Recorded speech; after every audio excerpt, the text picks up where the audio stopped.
Sambutan nih. Sambutan enggak? Gimana Pak rasanya Pak? Nyaman. Nyaman. Tapi nyaman cucuk juga Bang. Nyaman mencucuk apa Pak? Masih ini. Karena, nah, nyaman benar baik.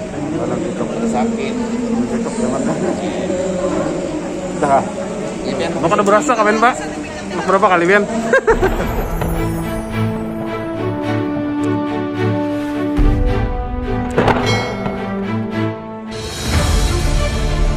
Assalamualaikum warahmatullahi wabarakatuh. Jumpa lagi dengan Marigat Tupang yang kali ini akan menyajikan proses vaksinisasi yang ada di Banjarmasin.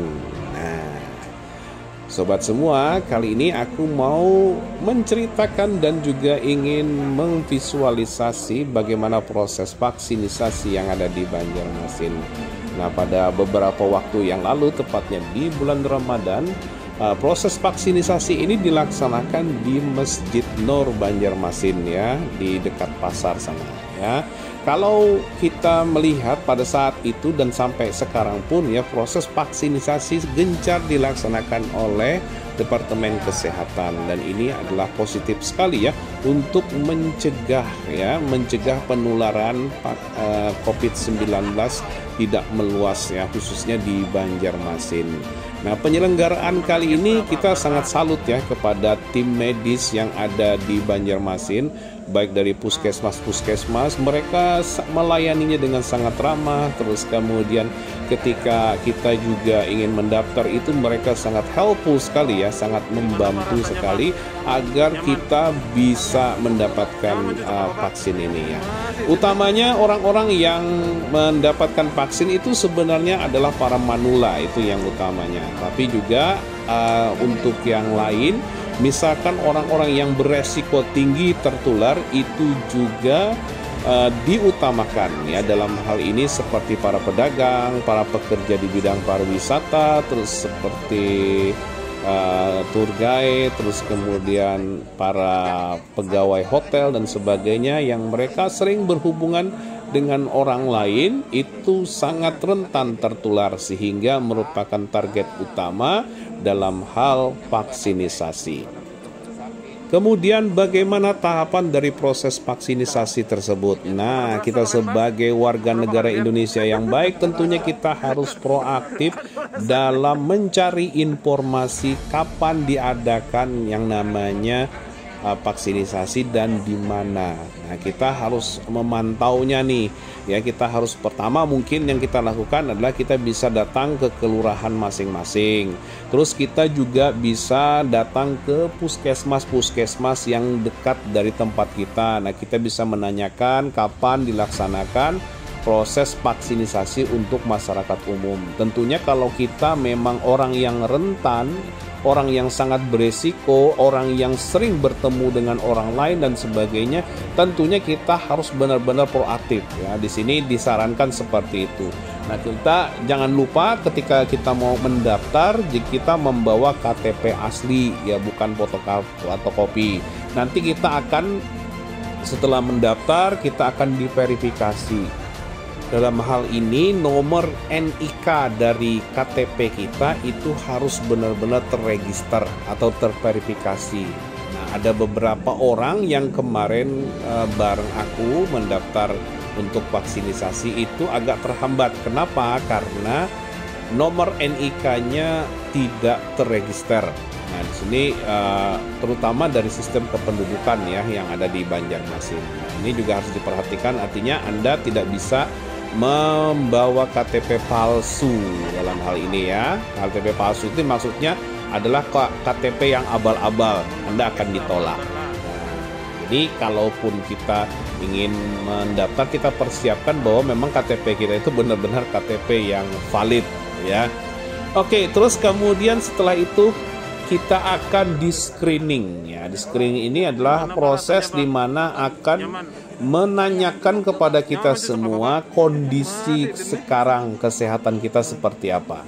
Apakah kita memiliki riwayat penyakit, Terus kemudian atau misalkan kita memiliki yang namanya penyakit bawaan, misalnya kita adalah seorang yang terkena diabetes misalnya. Terus kemudian orang yang dalam hal ini adalah menderita hipertensi atau kolesterol dan sebagainya. Atau ada juga yang ditanyakan kemarin itu adalah apakah kita alergi terhadap obat-obatan tertentu. Ya, terus kemudian apakah kita juga pernah mengalami hal-hal misalnya stroke misalnya. Terus kemudian ada juga tentang riwayat tentang jantung kita seperti apa ya, apakah kita pernah kena penyakit jantung dan sebagainya. Terus juga tentang misalkan gini nih, apakah Anda pernah, katanya pertanyaan itu ya, ketika Anda memakan sesuatu terus kemudian terjadi bengkak-bengkak pada tubuh Anda. Nah, itu juga ditanyakan. Pertanyaan tentang riwayat kesehatan ini harus kita jawab dengan sejujur-jujurnya ya, yang pernah memang kita alami ya, apa adanya aja. Jangan kita tutupi, terus kemudian jangan juga kita melebih-lebihkan. Kenapa? Karena ini menentukan proses dari vaksinisasi tersebut, apakah memang kita layak menerima vaksin atau tidak. Sehingga kalau misalkan nih kita memiliki riwayat penyakit yang memang beresiko kalau dalam kita melakukan vaksinisasi, sehingga petugas bisa mencegahnya. Jadi kita bisa mengurangi efek samping yang berat daripada tubuh kita ya. Mudah-mudahan memang ini kita memang cocok untuk divaksin. Kita juga diperiksa seperti tensi ya, seperti tensi kita nih diperiksa nih, apakah kita dalam keadaan hipertensi atau tidak. Ya, kalaupun misalnya hipertensi, selama kita aktif dalam hal ini mengkonsumsi obat harian itu tidak masalah. Ya, kita masih bisa lolos. Nah, selanjutnya adalah proses penyuntikan atau vaksinisasi. Nah, pada proses vaksinisasi ini kita akan ditanyakan oleh petugas. Biasanya kita kalau kerja pakai tangan apa? Nah, misalkan kan ada orang yang biasanya kerja hanya tangan kanan. Ya, atau misalnya orang yang biasa tangan kiri. Nah, itu berarti kita dilawannya dari itu. Jadi, misalkan kita senangnya bekerja itu dengan tangan kanan, kita berarti divaksinnya pada lengan kita yang kiri. Terus selanjutnya kalau kita misalkan biasa kerja pakai tangan kiri, ya kita akan divaksin di sebelah kanan.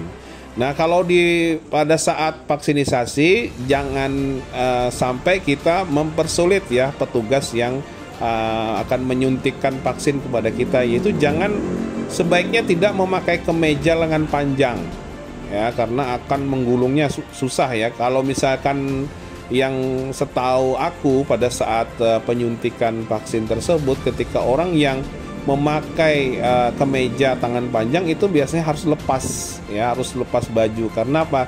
Akan menyulitkan ya, karena posisinya di sini kita berada di ruangan terbuka biasanya ya, terbuka, orang bisa melihat dan sebagainya. Lebih baik kan kita memakai lengan pendek ya. Kalau mungkin misalnya yang berjilbab ya bisa aja menggunakan kaos ya, biar bisa digulung sehingga bisa disuntik dengan baik atau tidak terhalang ya. Itu saja sih proses dari vaksinisasi di Banjarmasin. Dan kita berharap semua agar COVID-19 ini segera berlalu dan masyarakat semuanya tervaksinisasi sehingga kita semua sehat dan bisa beraktivitas kembali seperti sedia kala. Demikian dari kami, terima kasih atas perhatian Anda. Jangan lupa like, comment, share, serta subscribe sehingga kita dapat menyajikan informasi-informasi terkini yang menarik dan unik dari Mariga Tupang. Wassalam. Ijazahnya dibuka. Dibuka ijazahnya.